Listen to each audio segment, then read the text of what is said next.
Buenos half a day, the Committee on Environment, Revenue and Taxation, Labor Procurement, Statistics, Research and Planning has now resumed. We are now going to proceed with the next item on our agenda, which is to hear testimony in regards to Bill number 101-36 COR, sponsored by Senator Joe S. Agustin. It's an act to add a new section 26201B of Article 2, Chapter 26, Title 11, Guam Code Annotated, relative to business privilege taxes, being illustrated as a receipt line item. For this bill, we did not receive, or we did receive a waiver. I believe a fiscal note waiver was received, stating the bill is administrative in nature and poses no fiscal impact upon any funds of the government of Guam. Notices were sent to Department of Revenue and Taxation, GITA, Guam Chamber of Commerce, Guam Women's Chamber, and GHRA. We did receive written testimony from Guam Women's Chamber, and we will be joined. It was planned that Director Shimizu is going to provide some oral testimony, so hopefully she'll be joining us. But at this time, I'd like to recognize the sponsor for an introduction. Senator Joe Agustin, you're recognized. Thank you, Madam Chair. An alpha day and good afternoon to the panel members and the people of Guam for watching live. This bill will allow the business privilege tax to be visible on sales receipts of local business, allowing the people of Guam to gain information of the amount of business privilege tax that business will pay from the purchase of their customers. The BBT will not be an amount put upon the total amount of purchase, but for transparency and accountability purposes only. We should also understand that the BPT should not be the responsibility of the consumers, but of the business owners, as business privilege tax are imposed on business for the right to conduct business on island and not to consumers. Also, this bill will put an end to the issue that businesses are charging gross revenue tax to consumers. If BBT is visible on sales receipts, the consumer will have the knowledge of the actual price of the product, including the amount of BBT that the business are required to pay to the government. And Madam Chair, I'd also like to ask, because we're finally here, thank you for hearing the bill, but this was first introduced in April, and we were asking that it be implemented in October. I'd ask that the committee makes the amendment that we give it at least at the minimum 6 months and at the max 1 year for implementation. And if there's any business up there that are ready to implement this visible tax on the receipt, then so be it. That they'd be allowed to go ahead and implement it. But other than that, I would ask that this not become effective until 1 year from today, which would be basically maybe not until October 1st, 2022, if possible, at the latest. Thank you, Madam Chair. Thank you, Senator Agustin. So at this time, we were expecting Director Shimizu. Hopefully we can pose some questions to her, but yeah, since she's not present at this time, we can probably at this time accept questions from the my colleagues. We can direct it to her. But I guess at this time, are there any questions that my colleagues would like to pose, starting with Speaker Terlahi?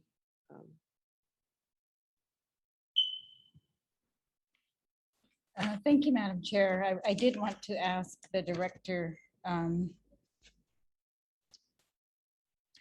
So this bill is to say they shall. Is there anything that prevents them from doing this right now if they want to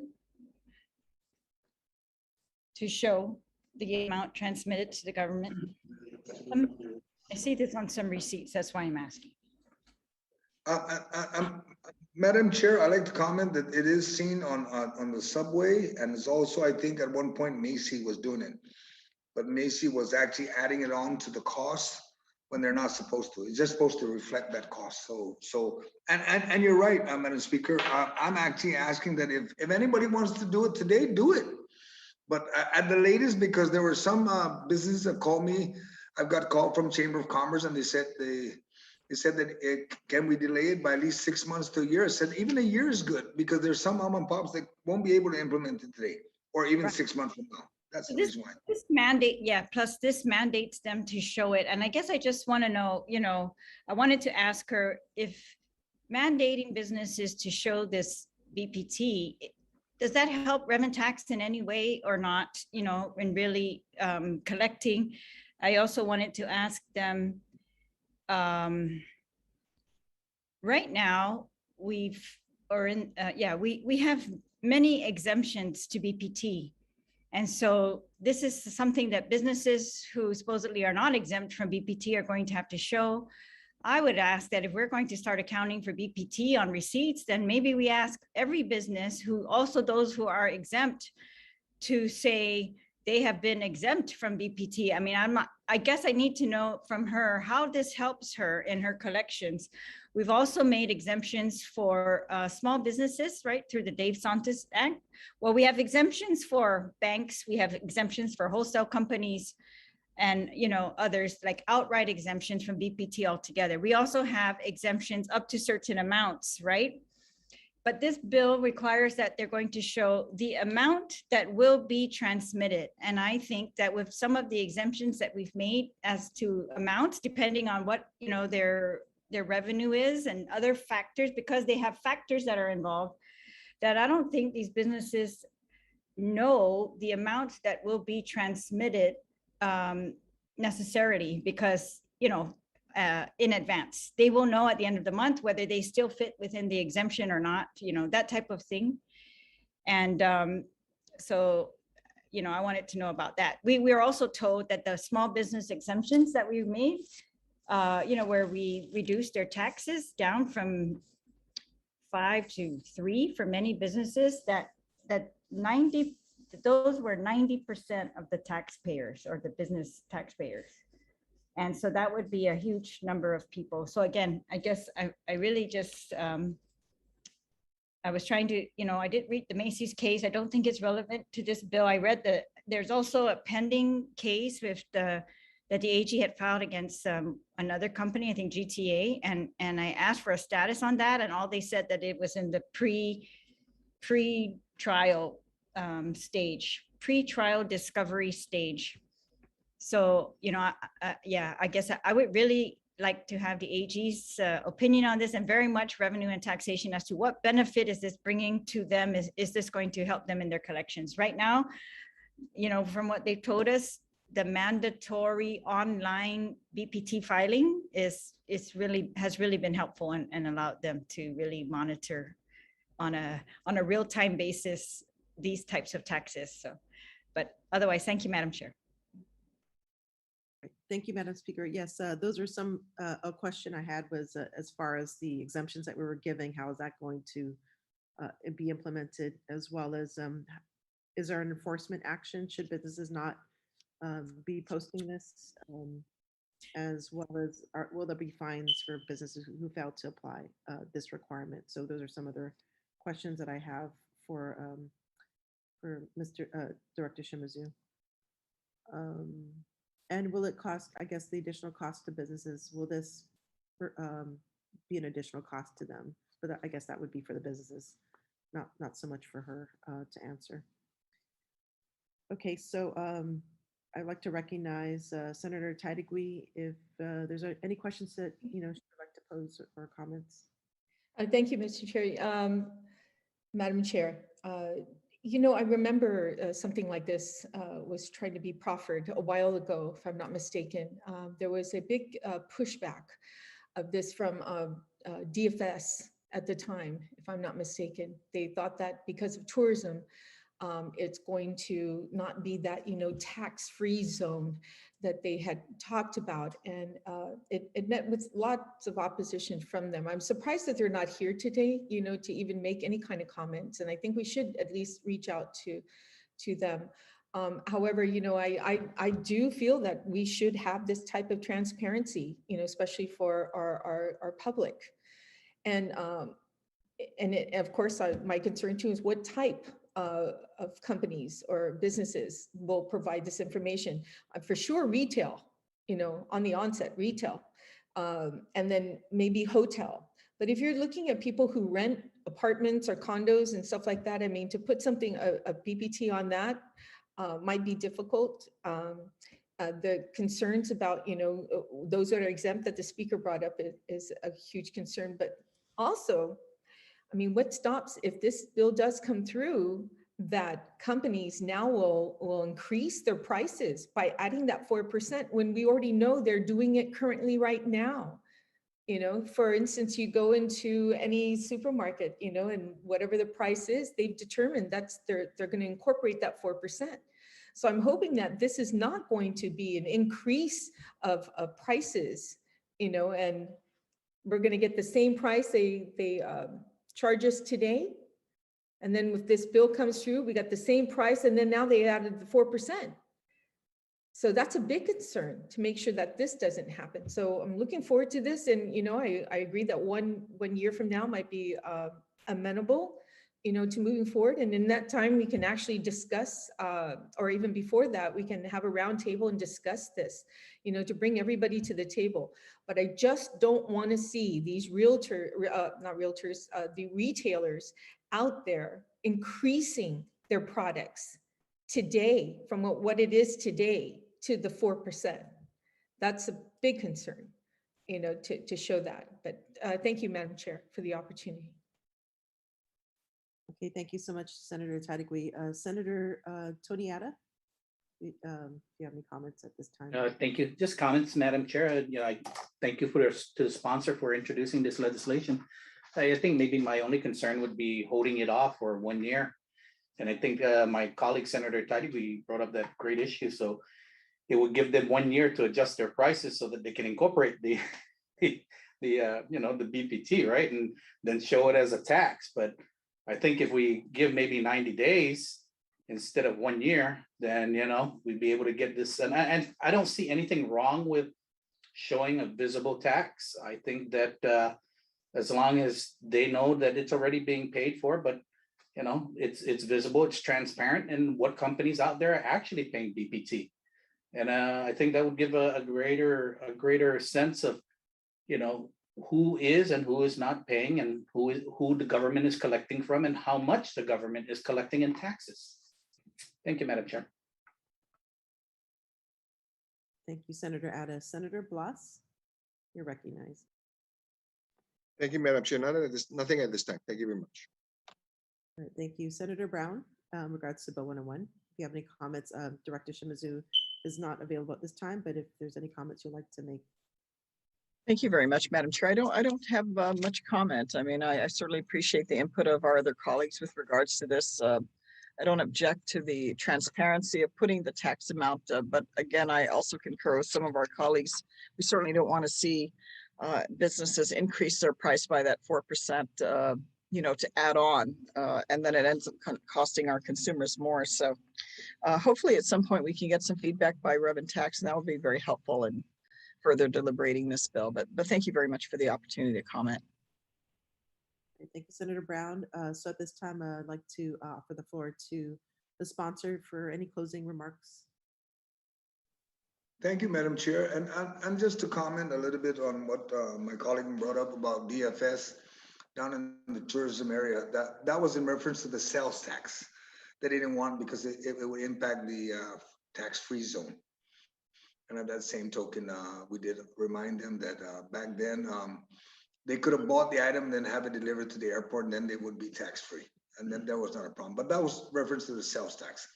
And Madam Chair, I just ask that, yes, if the bill can be amended to reflect 1 year from today, and then we do have a roundtable, and then we can put that on the floor and then discuss, but at least they know that a year from today, it'll be implemented. And then at any given time, when we do the roundtable and we find that we need to make adjustment, then we make the amendments and move forward accordingly. And thank you, Madam Chair, for the people of Guam that are watching us today. Thank you. All right. Thank you, Senator San Agustin. At this time, Bill 101-36 is duly heard, but on the condition that we still need to follow up with the questions that were posed today with Director Shimizu. All right, and so thank you for your participation. We are now going to move on to the next item on the agenda, which is the hearing of Bill number 181-36 LS, sponsored by Senator Frank Blas Jr., co-sponsored by Senator James Moylan, Christopher Dueñas, and Anthony Ada. It's an act to add a new Article 8, Chapter 3, Division 1, Title 22 Guam Code annotated relative to establishing policy and provisions to inform consent and to prohibit employers from discriminating against an individual because the individual has not received or declines to receive certain vaccinations, to prohibit retaliation, and to provide remedies. Notices were sent to Department of Administration, Guam Department of Labor, Judiciary, Guam Chamber of Commerce, Guam Women's Chamber, GHRA, SHRM, or SHRM, Guam Chapter. Fiscal note has not been issued at this time. So I'd like to now offer the floor to the sponsor of Bill 181, Senator Frank Blas Jr. You're Thank recognized. you. Thank you, Madam Chair, and thank you to my colleagues and for those that are here to be able to testify in our listening public. Bill 181 comes on the heels of, today in this climate of the pandemic and this concern of to vaccinate or not to vaccinate, to mandate or not to mandate. I believe that what has been happening is there has been a lot of decisions that have been made, absent discussions that should go along with the creation of some of these mandates. I don't think there's anybody that can disagree that'll disagree that vaccines can help. The concern that has been out there, that has been in the community, is that we may be moving a little too fast in being able to produce mandates and produce edicts and directions and orders, if you will, that vaccinations are necessary and should be mandated throughout the community.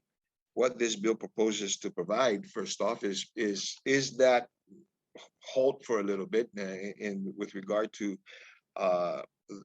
areas in business that may want to begin to require that whether they be current employees or future employees that they be mandated to take a vaccination. Now, the bill does identify 3 different types of vaccinations. One in particular is obviously the COVID-19 vaccination, which again, there's arguments as far as the efficacy, whether or not it's approved, what type of vaccine.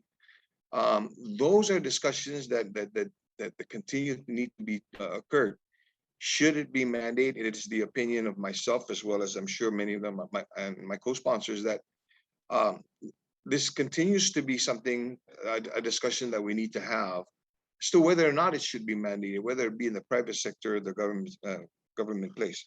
So what this bill would basically provide is that hold in as far as a restriction and making sure that those individuals who are being employed, that there is some protection in their ability to continue to exercise their civil liberties, their rights, their concerns, to exercise their concerns with regards to taking a vaccine, which still is still out for public discussion, scientific discussion, as well as, if you will, of the efficacy and whether or not it is these individuals, do need to be able to take it.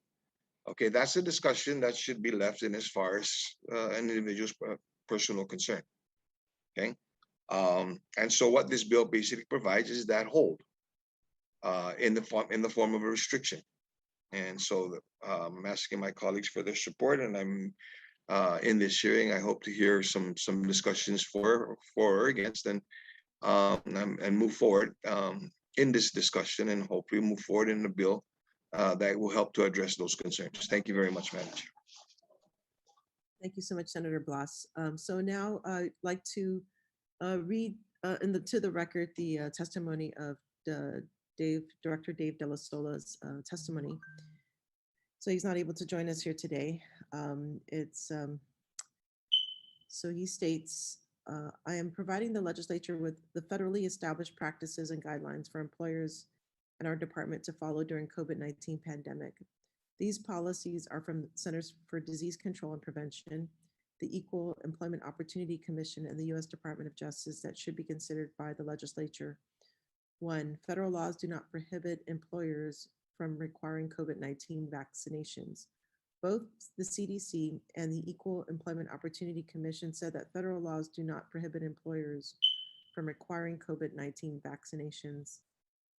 Department of Justice, July 6, 2021 memorandum opinion stated that mandatory workplace vaccine policies are permissible under the Food, Drug, and Cosmetic Act, specifically Section 564 of FDCA permits employers to impose the COVID-19 vaccination as a condition of employment. This opinion applies to both public and private employers outside of the context of the armed forces. 2, mandatory vaccine requirements in the workplace are allowed so long as reasonable, quote, reasonable accommodations are offered for those with disabilities or sincerely held religious beliefs, medical conditions, or pregnancy that prevented them from being vaccinated.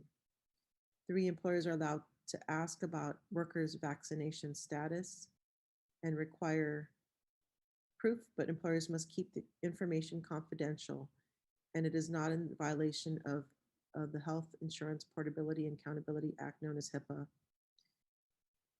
The Equal Employment Opportunity Commission allows an employer to ask questions or request documentation to determine whether the employee's request necessitates a reasonable accommodation.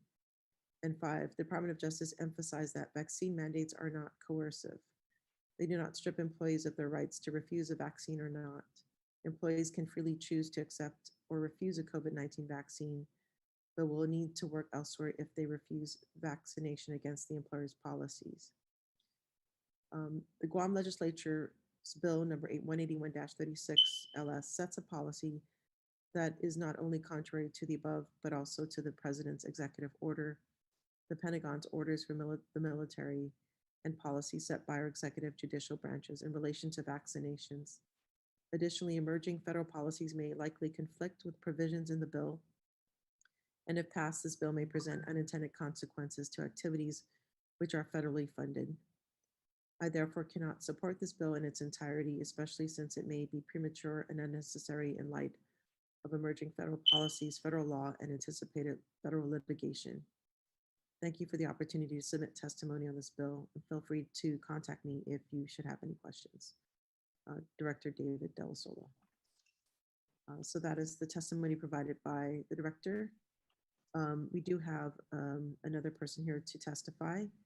Her name is Gale, so you're recognized at this time. Hi, Senator. Thank you so much. And thank you, Senators, for allowing me to testify. I'm testifying on behalf of my position as Executive Director of the Employers Council. We're a member organization that's been on island since 1966, assisting employers being the best employers that they can be. And we also are against this bill simply because it's unnecessary. There is a framework already under Title VII as well as ADA, where employees that do not, or because of religious beliefs, because of medical conditions, are not required or can at least ask for exemption from vaccinations, or actually just different policies within workplaces, including vaccinations. So it's simply unnecessary. There is already the framework in place legally to look after employees and their rights, including in terms of vaccination. So we stand that it's simply unnecessary to do this. Further, we are a little concerned with the expansiveness of this particular bill in terms of really getting into employers and how they are managing their business. It really goes beyond the scope. I know it was brought up particularly in relation to the pandemic, but if you actually look at the details, it's quite expansive and goes into many different aspects of employers and how they would like to run their business to keep it running well, running efficiently, running safely. So again, we're concerned about the expansiveness of this. It goes much beyond. I know, again, it was brought up by the pandemic, but it's going into many other different areas.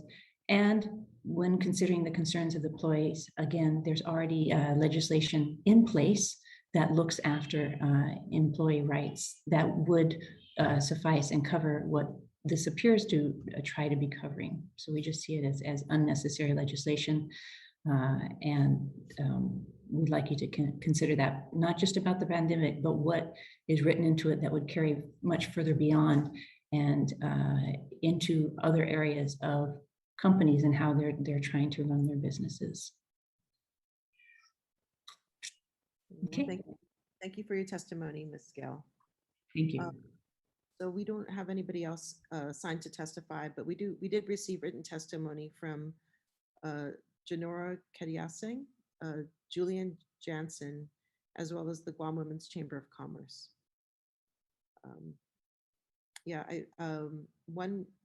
So Ms. Kadiasing was,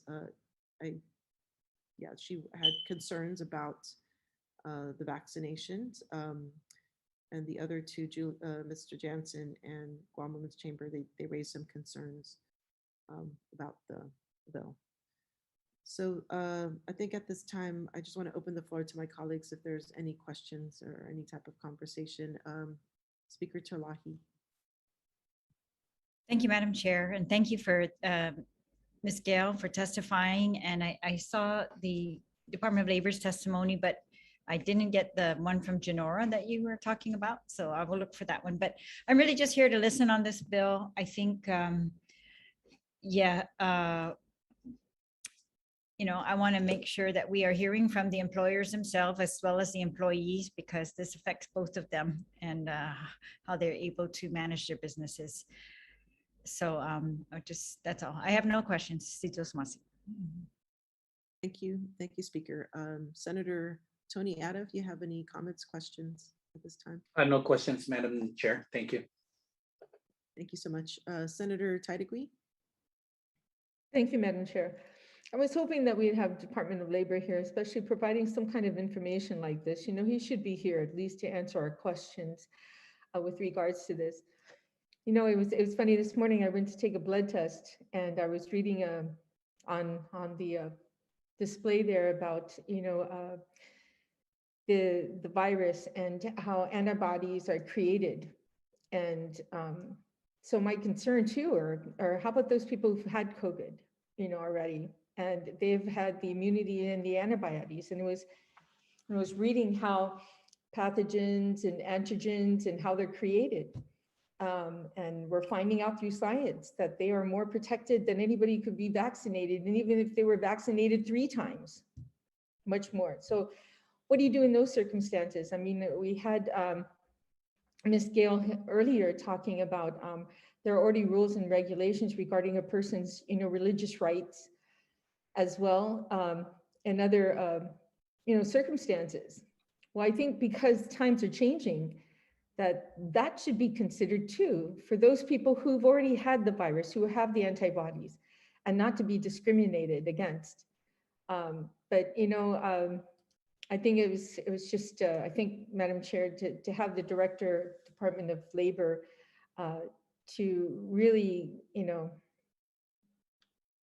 just voice our concerns why he's not here today is my greatest issue. You're the Oversight Chair for Department of Labor, so I hope you can voice our concerns, how disappointed I am for him not to be here to answer the questions that we have for something as important as this, or at least send his representative. Thank you, Madam Chair. All right, thank you, Senator Taitague. Yeah, and if there's any further questions too, we can definitely forward that. Senator Brown, if you have any comments or questions. Thank you very much, Madam Chair. Certainly, I'd wished we had our respective government agencies here to be able to ask feedback, and certainly from Department of Labor as well. I mean, granted, we're all challenged in going through this pandemic, and we've had concerns that have been raised from all sides of our community with regards to how we are dealing with the pandemic, what are the rules and regulations and procedures that are being posed also upon our community. And also to the degree that there's members of our community, rightly so, who are feeling discriminated against in terms of just going about their daily life to be able to live and do what they need to do and work and take care of what they need for their family. And definitely this was an opportunity to have further discussion with regards to this issue. And I know that the sponsor, Senator Frank, in bringing this up, wanted to facilitate that dialogue on what we could do to address that, so that we're not, while we're trying to protect all of us. And, you know, I'm one of those, as a number of people who've also been vaccinated by choice. But it does bring up a lot of issues that we need to further discuss so that we don't end up having segregation within our community of how we treat, you know, members of our community, our friends and family with regards to this process. And yet I'm sure we all want to ensure that we have a safe community and that we can move beyond. Hopefully there comes a time we can move beyond this or more effectively manage how to live with this virus. So with that, I have no further comment. Thank you very much, Madam Chair, for the opportunity to speak out on Bill 181. Thank you. All right, thank you, Senator Brown. So being that there are no other comments or questions, I'd like to offer the floor to the sponsor of the bill, Senator Blas, for any closing remarks. Thank you, Madam Chair. Madam Chair, I have to express my extreme disappointment too, that was expressed by my colleagues, and that there has not been, again, some participation from our government entities, most especially those entities that basically look at the labor situation, the economy, and the health situation here on Guam. You know, there are many questions that are still very much unanswered, and I have to, I recognize and I understand some of the concerns that were brought up by Ms. Gale and some of the employment agencies. However, I think that they, within those organizations and entities themselves, if you were to ask them some of the very specific questions of some of the concerns that are continued that have been left unanswered, that there is still, again, some ambiguity in basically how they're going to be able to first off enforce this type of mandate, if they're going to enforce it. Okay, is this in a sense a government overreach? It could be seen as a government overreach, but it's an overreach so that we can make sure that before we make this reach, before we get to these decisions, that these decisions, that a lot of these questions that are still not answered are not left unanswered. You know, there was a discussion earlier that was brought up, I guess, in the written testimony by Mr. De La Sola from Department of Labor about with regards to federal statute and HIPAA. Hence I've got to recognize, yes, there is the federal statute, but there is also a local statute that we have that basically defines what personal health information is and how it can be disseminated, or who it can be provided to. It's contrary and actually is a little bit more stringent than what the federal standards call for.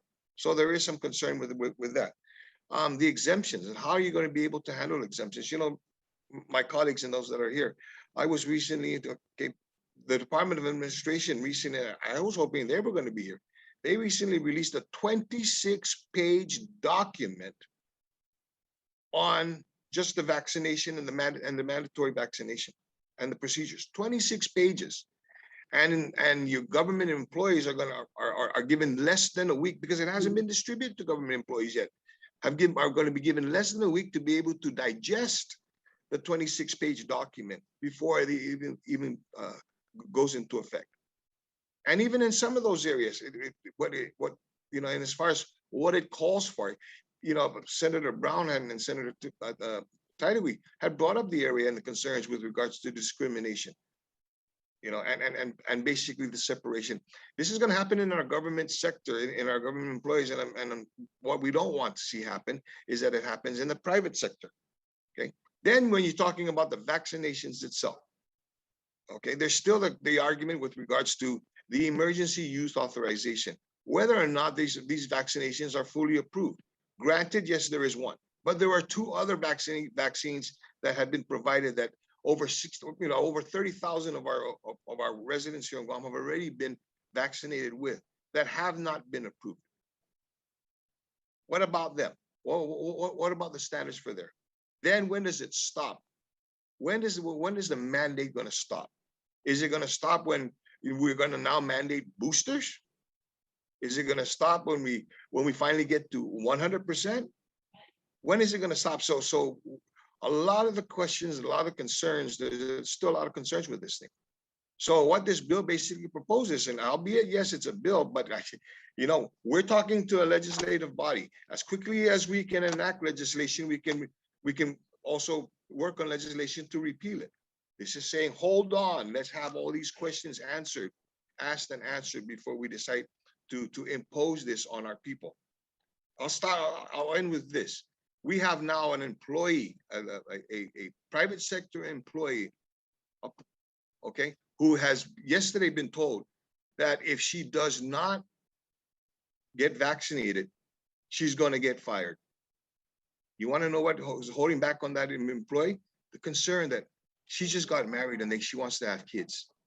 And there's nobody can answer the question with regards to whether or not it'll help or it'll hurt her childbearing capabilities. And we're going to mandate that. So that's what this bill is going to provide. It's that hold. Let's answer the questions and let's get things right before we decide to mandate it. So thank you, Madam Chair, for allowing this discussion to occur. I was hoping for a little bit more discussion to probably take us into the wee hours of the morning again. However, since that's not going to happen, I would like to see a further discussion on this, because as was mentioned earlier by Senator Brown, yes, let's have the discussion, and before we decide on this bill, let's make informed decisions. Thank you very much, Madam Chair. All right, thank you so much, Blas. So being that there are no other testimonies or questions, the Committee on Environment, Revenue, Taxation, Labor, Procurement, Statistics, Research, and Planning will now adjourn. The time is now 1:04 p.m. So,